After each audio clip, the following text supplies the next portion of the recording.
Hello everyone, it's me again, and here's Wolf. Hi.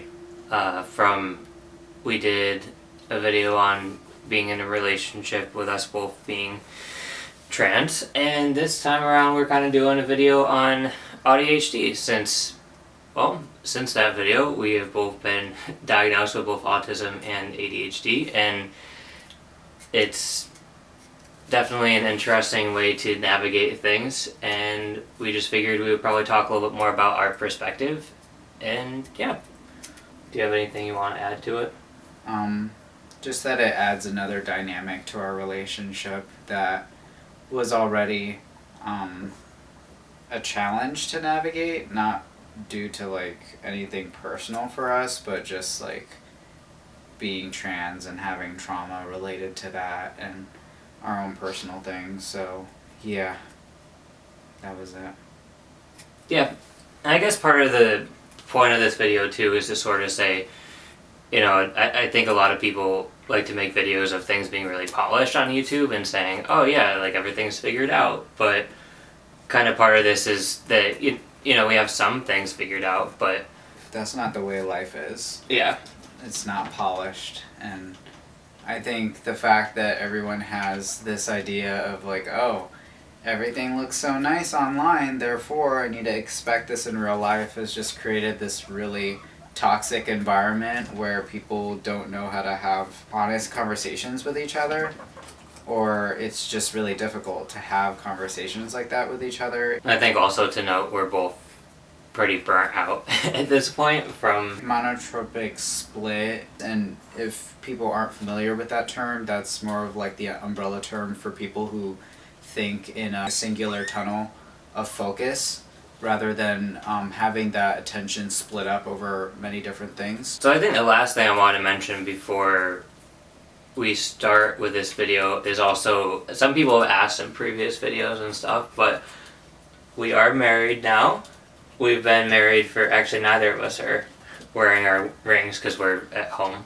Yeah. But almost a year in less than a week. So yeah, for people who have been asking, or in the video that we did make, they're like, oh, what happened? Or, I hope you guys are still together. I'm still here.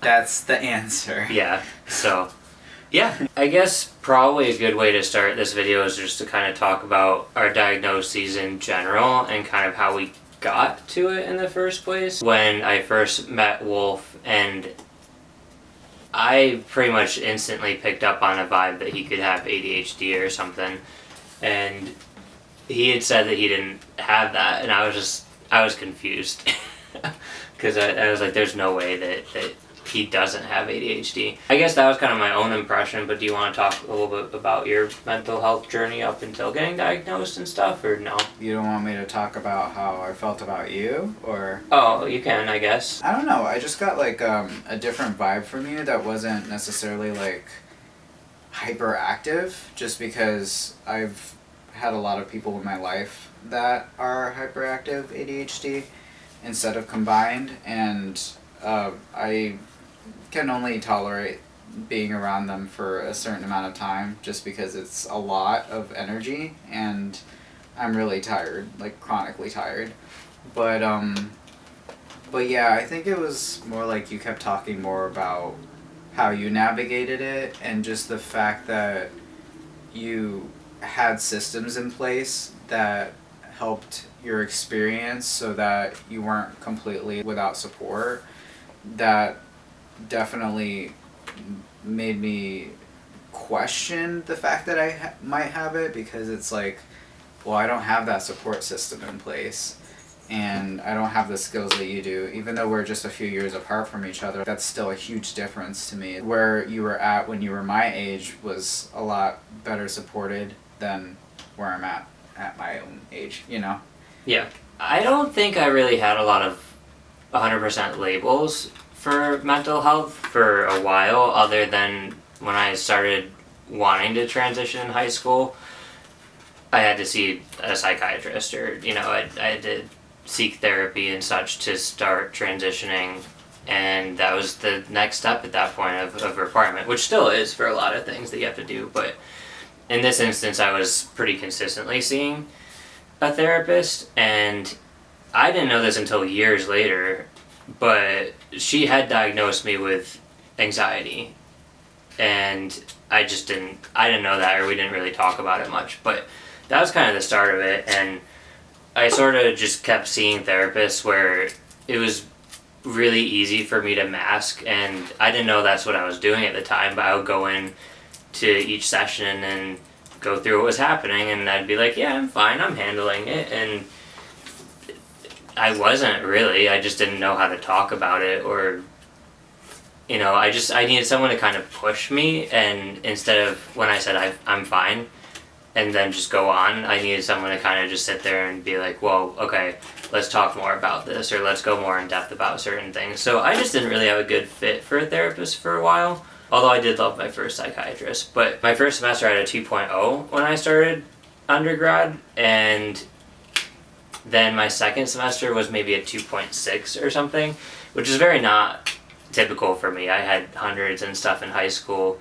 Even with the ADHD, just stuff was easy enough that I could really just skate by it, I guess. I don't really know how else to describe it. But yeah, so at that point I just was doing really poorly, and it wasn't that I was, partying too much or anything. Like, I was definitely going to parties, but it was more so I would sit down and try and make myself write an essay, and I just could not make myself do it. And I was very close to failing my writing class. I'm good at writing, but I just couldn't bring myself to do assignments, basically, even though I had the time for it. So yeah, at that point I had talked to my therapist at the time, and I was like, I think I have ADHD. Like, I'd done some research on it with the diagnostic criteria at the time, and it seemed to fit. And pretty easily he was just like, yeah, okay, that sounds like it fits, and he diagnosed me with ADHD, which is really, really not typical. That doesn't happen like that. So I don't really know why he did that. I'm not complaining, but at that point I was able to start Adderall, and once my second year of college started and I was taking Adderall, it completely changed. I mean, my GPA overall still isn't phenomenal because I had to make up for the 2.0 and 2.6, but still. So that was kind of the ADHD thing, and I think I knew that there was some kind of depression and anxiety stuff there, but I just figured I had it pretty handled and just internalized a lot of stuff, which I still do. And yeah, so I think that was pretty much it up until really meeting you, was just that I was diagnosed with ADHD and had the medication for it. But yeah. So my mental health journey has been pretty hectic, and I want to talk about this more in depth at a different point, probably not in this video because I have a lot of thoughts on it.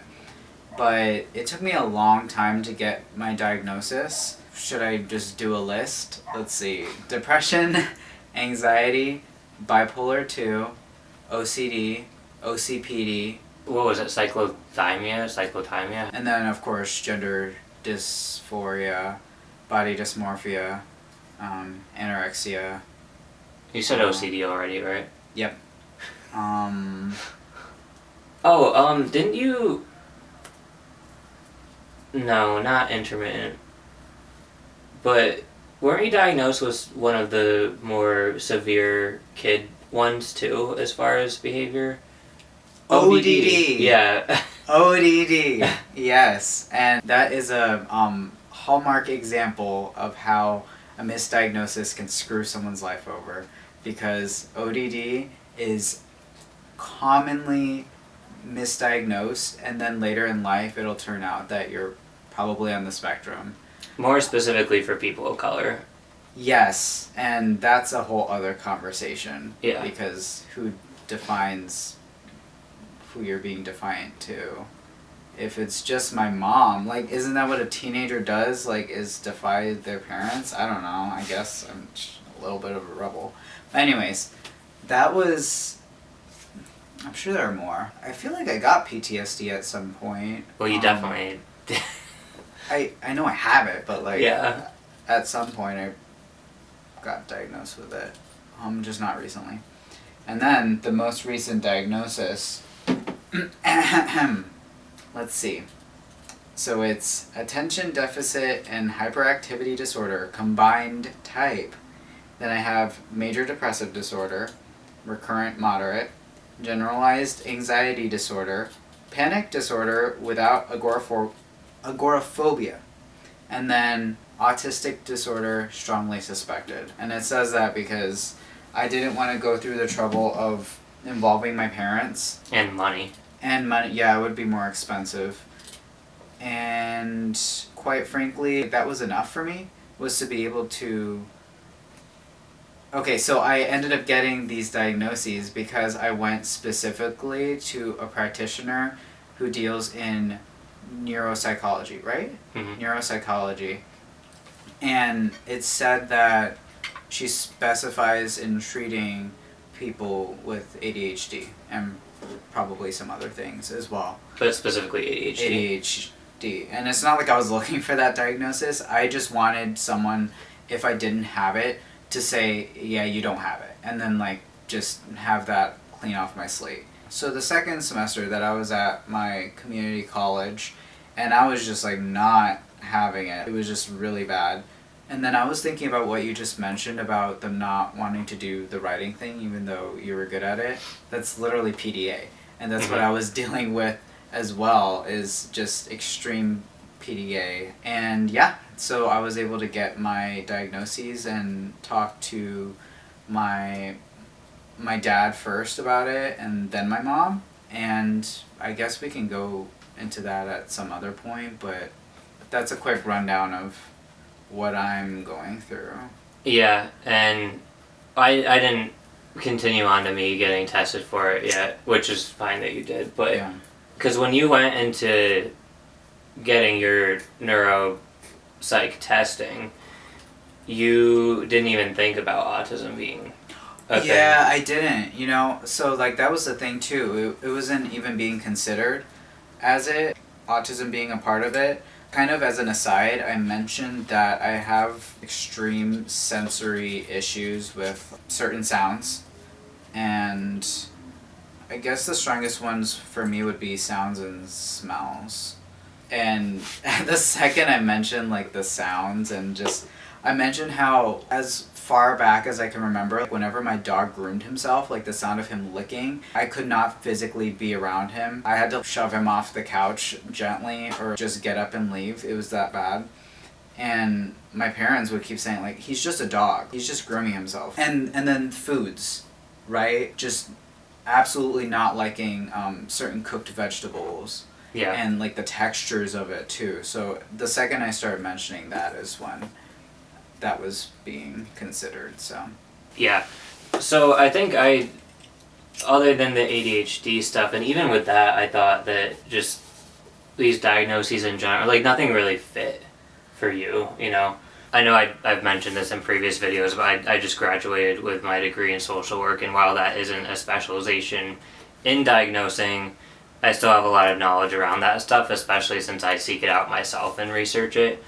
So while you're not supposed to diagnose people that you're close to, it's still something, because I just was confused for him and like upset for him as far as his mental health journey and stuff because of just all the disservices as far as diagnosing. So yeah, once you had mentioned that the idea of autism was being explored for you, I was like, you know what, that for once something actually makes sense, that, you know, combining that maybe with ADHD or just in general, which even at the time that happened, we didn't really know much about AuDHD or the fact that it could be combined. I think part of it was the separation. Yeah, basically at that point he had gotten his diagnoses and stuff. Getting this kind of testing also is not very accessible for a lot of people as well. And then after that, at that point, you know, it had been basically at least 10 years, I think, since I had been diagnosed with ADHD, and I didn't 100% believe if I had it or not, partially because what you were saying with the hyperactive stuff, which turns out I am. It's just I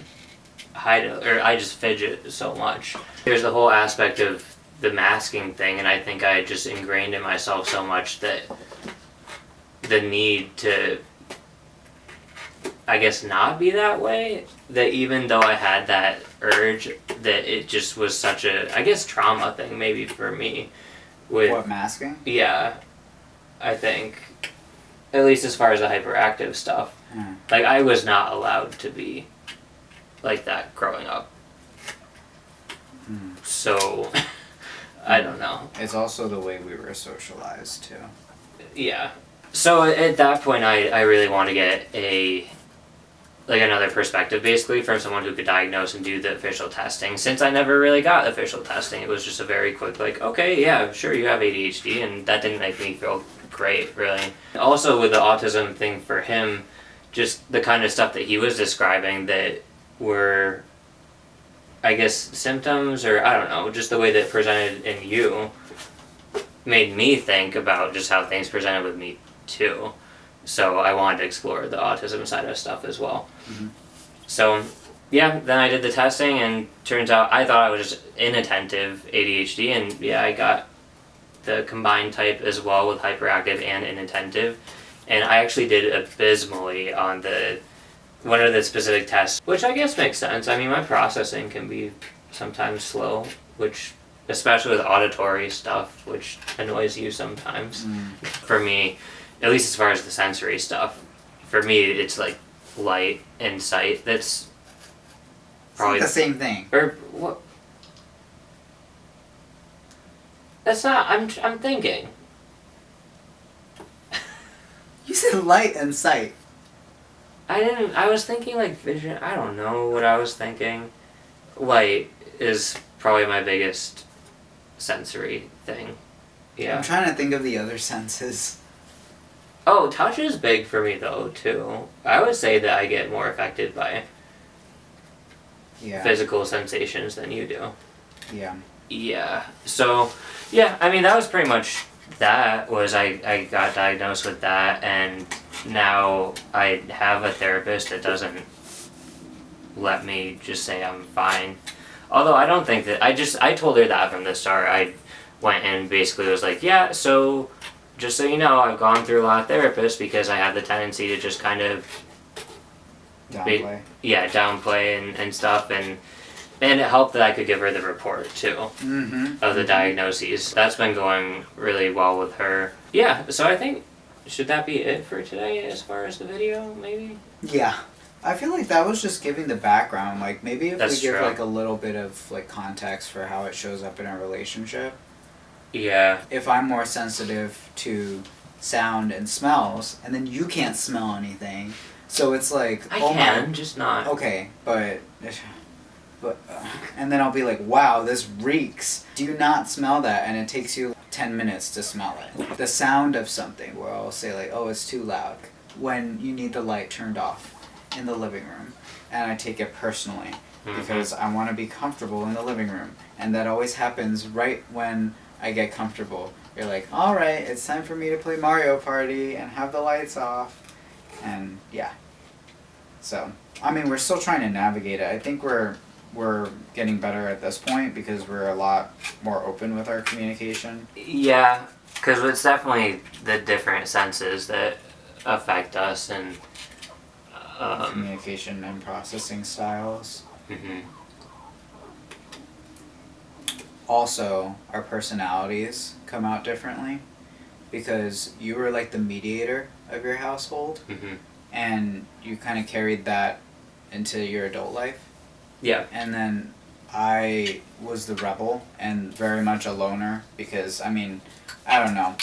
This is like something separate, but if you're a military brat, you'll get this. You're either like pretty extroverted from your experience of moving around so many times and getting exposed to many different communities, or you end up being a loner like me, and I was an emo kid, and I really didn't want to talk to anybody, not even the other emo kids, because they intimidated me. And you're weird. the way that comes out is I'm a lot quicker to like assert my boundaries, I guess. A lot more rigid thinking. We also express our excitement differently because I tend to be a lot more quick to emotions and then like expressing that outwardly, whereas it takes a lot for you or just very specific circumstances for you to feel comfortable enough to do that. Yeah, even though I feel like I show my emotions, I've always felt that I'm really open with that, and I guess I'm not. So yeah, we went to a concert and you were just standing still, and I was jumping up and down and like singing along and stuff. I just never understood those people before that would just stand still, seem like you weren't enjoying it, and then you just be like, oh yeah, like I was enjoying it, that was really fun. And I'm like, I really could not tell, just standing still. It was one of the best concerts. Yeah. So I guess this is kind of backtracking a little bit, but I forgot to mention I did sort of have like an inkling that I might have autism when I was a manager at Old Navy, just because of the way that I interacted with customers, basically, where there is always this huge disconnect. Like the employees I could connect with really well, and I think it's when I can really make that individual connection with people that it's better, but with customers and it being so quick, and I don't know, I would always be known as the manager that could not handle difficult customers, and it wasn't that I didn't know what to do. In fact, I would follow the protocol that we were supposed to follow, but I guess however I did it would come across maybe more monotone or not caring or something, which I mean, I didn't care a lot of times if it was customers being really angry and screaming, and like I didn't care about about them, or I didn't want to be nice to them, but even so, it just was kind of this disconnect that I would have where it just didn't work out. Whereas other managers who would handle it exactly the same way that I did, like at least the way that they would speak, the words they'd use, I guess they would just have different inflections or would be able to express their emotions better or pretend to care, and I wasn't able to do that. So it became really difficult for me, where that was probably the most difficult aspect of being a retail manager, was the customers for me. The rest of it I could really do, but yeah, so I think at one point I just kind of, that was in the back of my head where I thought there's something here where I definitely have this disconnect socially that I don't know how to describe it, but I just know it's there.